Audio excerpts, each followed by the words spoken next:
सरकार का बजट तो हम तो पहले सबसे पहले रसोई गैस रसोई को लेके है, तेल महंगा है, दाल महंगा है, सब कुछ महंगा हो रहा है, तो इसलिए और प्लस महिलाओं का सबसे आकर्षित रहता है किसे, ज्वेलरी। तो ज्वेलरी में सोने चांदी पे दाम कम हो, ये एक्सपेक्ट करती हूँ कि कम से कम उस पर टैक्स कम करे कि दाम कम हो मार्केट में। घरेलू किचन, हाँ, घरेलू किचन से जो भी संबंधित है, तेल है, मसाला है, तेल का दाम सोचिए 180 190 हो गया है, तो वो कुछ कम हो। रसोई गैस पहले जो 900 रुपया, अभी 950 में लेते हैं, पहले सब्सिडी आता था 300 कुछ रुपया, अभी 79 रुपया आ रहा है, तो हम लोग का तो सीधे 300 350 बजट यहाँ पे बैलेंस गड़बड़ हो रहा है। तो रसोई गैस में ज़्यादा हो, ट्रांसपोर्ट का चार्ज जो है, साग सब्जी है, ये सब में भी बजट में उम्मीद करते हैं कि टैक्स कम करेंगे तो बजट। पेट्रोलियम का दाम बढ़ रहा है, तो कम से कम ये सब एक्सपेक्ट करते हैं कि पेट्रोल डीजल ये सब कम हो, तो हम लोग को भी थोड़ा सा पॉकेट कम हो। भाई बाइक से जाते हैं 1 लीटर पेट्रोल 10 किलो 15 किलोमीटर में ख़त्म है, 120 रुपया 124 रुपया जैसा तेल वैसा दाम हो गया। तो ये सब कहाँ 60 रुपये था, पेट्रोल पहले 60 रुपये था। तो मोदी जी आए, सब कुछ कहता है बजट में ये हो वो हो, हम महिलाओं के लिए कर रहे हैं, लेकिन जनरल मारा जाता है। गरीब के लिए तो बहुत सारी योजना है, लेकिन जो जनरल लोग हैं उनके लिए क्या योजना दिया है? तो ये जो योजना आता है, हम चाहते हैं कि सभी के लिए एक बराबर हो, क्योंकि गरीब बड़े लोग भी होते हैं, सिर्फ छोटे लोग गरीब नहीं होते, गरीब बड़े लोग भी होते हैं। तो हम योजना एकदम एक समान हो। स्कूल का फीस हो, फीस का भी बजट एक रूल होना चाहिए कि किसी भी स्कूल का, चाहे वो बड़ा स्कूल हो या छोटा, एक कहीं भी दिल्ली बॉम्बे कलकत्ता कहीं भी हो, एक फीस हो।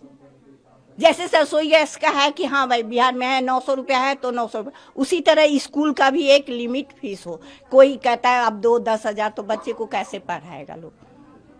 सरकारी स्कूल में भी उस तरह का सुविधा दे। ऐसे सरकारी स्कूल है तो प्राइवेट जैसा सुविधा दे, क्यों हम लोग प्राइवेट में जाएंगे? सरकारी में बच्चे को पढ़ाएंगे। हम लोग का तो औकात नहीं है कि मतलब सरकार ये प्राइवेट स्कूल में पढ़ा सके। कोई भी स्कूल का 5,000 7,000 से कम फीस ही नहीं है। नर्सरी में अभी 1-2 भी पढ़ाने के लिए तो 10,000 का महीना दीजिए, 5,000 बस का चार्ज दीजिए, तो इसका भी बहुत ज़्यादा हम लोग चाहते हैं कि ये सब कम हो, एक रूल हो बजट में। बजट को लेके हर बार हम लोग, एक फीमेल होने के नाते मैं कहूँ तो हर बार हम लोगों को उम्मीदें बहुत ज़्यादा होती है। बहुत उम्मीदों पे मोदी जी खड़े उतरते और हर बार उतरते ही हैं, क्योंकि जहाँ गांव में गैस सिलेंडर नहीं था वहाँ गैस पहुँचे हैं। लोग आजकल यूपीआई यूज़ कर रहे हैं। आप देखिए गोलगप्पे वाले से लेके एक वो था कि हम ऐसा भारत लाएंगे जहाँ पे गोलगप्पे वाले यूज़ करेंगे यूपीआई, तो आज कर रहे हैं। बहुत आगे बढ़ा है हमारा भारत, और उसके साथ साथ बिहार भी। लेकिन वो कहते हैं ना कि बेहतर से बेहतरी की उम्मीद हमेशा होती है, तो वही बेहतरी की उम्मीद हमें सीतारमन जी से है कि कम से कम और बेहतर है और बेहतरीन करें। देखिए मोदी जी काम तो बहुत अच्छा कर रहे हैं, बजट हर बार अच्छा ला रहे हैं। आप देखिए जहाँ लोगों की जो मिनिमम आय 10-15 हज़ार थी, आज लाखों में पहुँच रही। लोग कह रहे हैं कि टैक्स बहुत बढ़ गया, लोग कह रहे हैं महंगाई बढ़ रही है, लेकिन उसके साथ साथ आप देखिए ना सैलरी भी तो बढ़ रहे हैं। हमारे पिताजी कभी 40 में काम करते थे, हमारे यहाँ आज लाख रुपए लोग कमा रहे हैं, तो बढ़ी है। ऐसा नहीं है कि हमारे जो बेसिक जो ये है वो हमारा स्टैंडर्ड ऑफ लिविंग जो है वो बढ़ा है, हमें पहले की अपेक्षा बहुत बढ़ा है। हॉस्पिटल की भी सुविधाएं अच्छी हुई हैं। आप देखिए बीपीएल में जो गरीबों को अनाज मिल रहे हैं, मेडिकल सुविधाएं मिल रही हैं, आयुष्मान भारत मिल रहे हैं, तो उसी तरीके से काम तो बहुत अच्छा हुआ है और इस बार और उम्मीद करेंगे कि और अच्छा हो।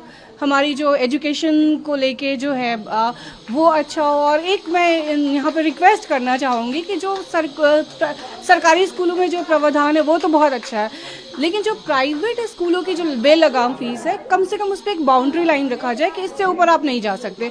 बस इस बार हमें यही उम्मीद है। एजुकेशन, हेल्थ और बिहार थोड़ा और डेवलप करे और विशेष राज्य का दर्जा मिले, ताकि बिहारी कहीं भी प्राउडली बता सके कि हाँ हम बिहारी हैं।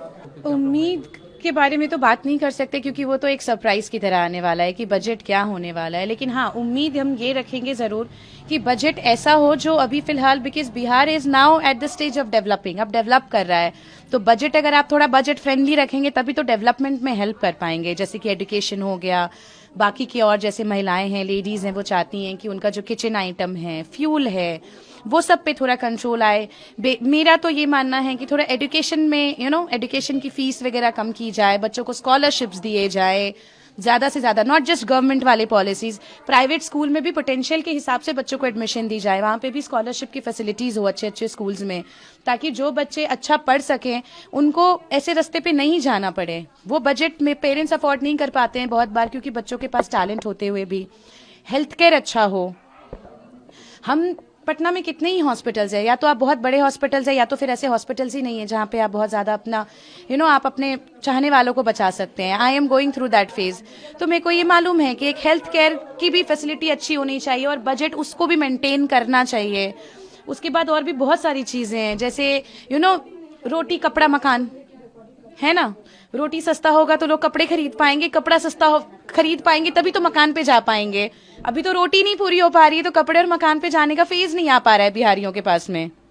तो उस चीज पे भी उन लोगों को फोकस करना चाहिए कि मतलब एटलीस्ट थोड़ा सा जो ये खान पान है और ये सब चीजें हैं जो जा रही हैं, कंज्यूमिंग, जो भी हमारा कंजम्पशन का जो भी सामान है, खाना पीना, सब्जी, तेल, मसाले, गैस, फ्यूल, उनको थोड़ा सा प्राइस का डिडक्शन जरूरी है, ताकि एक छोटे से छोटे लेवल के लोग भी अच्छे से जी सके। क्योंकि बेसिक चीज तो यार आप खा रहे हो, जी रहे हो खाने के लिए, बिना खाए तो आप जी नहीं सकते हो। तो खाने में थोड़ा कम करो तो लोग आगे की चीजों में भी सेविंग कर सकेंगे, तभी तो कुछ आगे और बढ़ पाएगा। इंडस्ट्रीज को लाइए ताकि लोगों को काम करने का मौका मिले, तो वैसे ही पैसे आएंगे तो शायद हमारे बिहार का बजट भी आगे बढ़ जाएगा। तो इन सब चीजों के बारे में मेरे ख्याल से फोकस करना चाहिए। पहला नंबर तो है कि ठीक है, घरेलू तो है ही, वो तो हम लोग जूझ ही रहे हैं।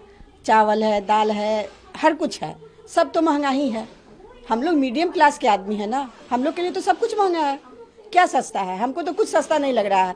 180 रुपये किलो तेल है, 180 रुपये 160 रुपये किलो आपको दाल है। हम लोग कहाँ होलसेलर जाएंगे, कहाँ जाएंगे? हम लोग तो भाई आसपास से ही ना दुकान से सामान खरीदेंगे, जाएंगे कहाँ? हम लोग कहीं नहीं जा सकते हैं। अच्छा, वो तो है, घरेलू गैस है, और आयुष्मान भारत का जो कार्ड हम लोग मिडिल क्लास के लिए कुछ भी नहीं है। हम लोग कहाँ हैं?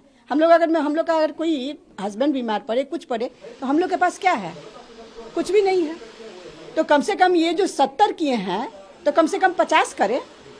आयुष्मान भारत वाला है 50, और मीडियम क्लास के लिए भी करे, ताकि हम लोग को कुछ राहत हो। ठीक है, 5 ही लाख करे, लेकिन हम लोग के लिए तो कुछ राहत हो। वो तो कुछ भी नहीं है, कुछ भी नहीं है, हम लोग के लिए कुछ नहीं है।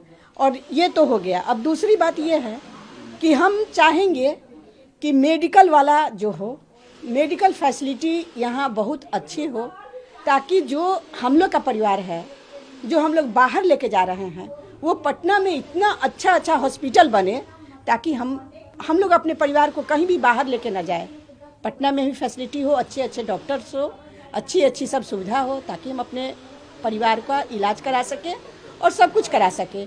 और मेडिकल जो दवा है वो भी सस्ती होनी चाहिए, कि ताकि हम लोग मीडियम क्लास के फैमिली हम लोग हैं, हम लोग अपना दवा दारू भी आराम से करा सकें। और कोई भी और यहाँ एम्स है, एम्स तो 2 खुला हुआ है, क्या खुला है नहीं खुला है भगवान जाने।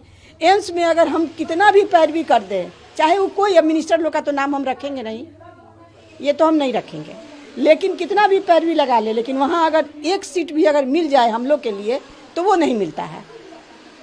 तो हम लोग वो क्या है, हम लोग मजबूरी में लेके बाहर चले जाते हैं और प्राइवेट हॉस्पिटल में ही, कहीं भी हो हॉस्पिटल में इलाज करा रहे हैं। ये सुविधा हम सरकार से अपील कर रहे हैं कि ये सुविधा हमको मिले। बजट से हमें बहुत उम्मीदें हैं। पहले तो हमें जैसे कि सबसे पहले किचन हो जाता है, फिर मैं एक वर्किंग वूमेन हूँ, प्राइवेट जॉब ही है, बट उसके लिए पहले सबसे पहले ये होता है कि पहले जितने कम पैसे में पेट्रोल भराती थी तो मेरा मंथ चल जाता था। एक बजट मेरा भी था कि ये 2000 में पूरे मंथ चला लेना, बट अब वो नहीं हो पाता। अब वो 2 की जगह 4 लग जा रहा है। तो सबसे पहले तो इसे कम करना चाहिए फ्यूल को लेके।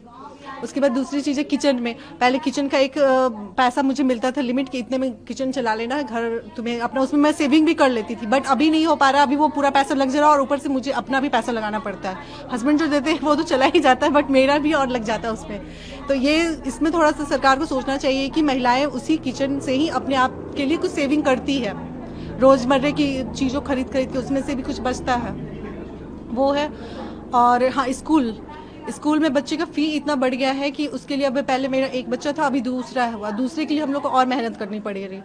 दूसरा है, अब उसको कैसे स्कूलिंग लेके उसका पालन पोषण सब करने के लिए हमें और ज़्यादा मेहनत करनी पड़ी। तो सरकार को भी थोड़ा सोचना चाहिए कि अगर 2 बच्चे हैं तो स्कूल में फ़ी को थोड़ा कम किया जाए प्राइवेट स्कूलों में।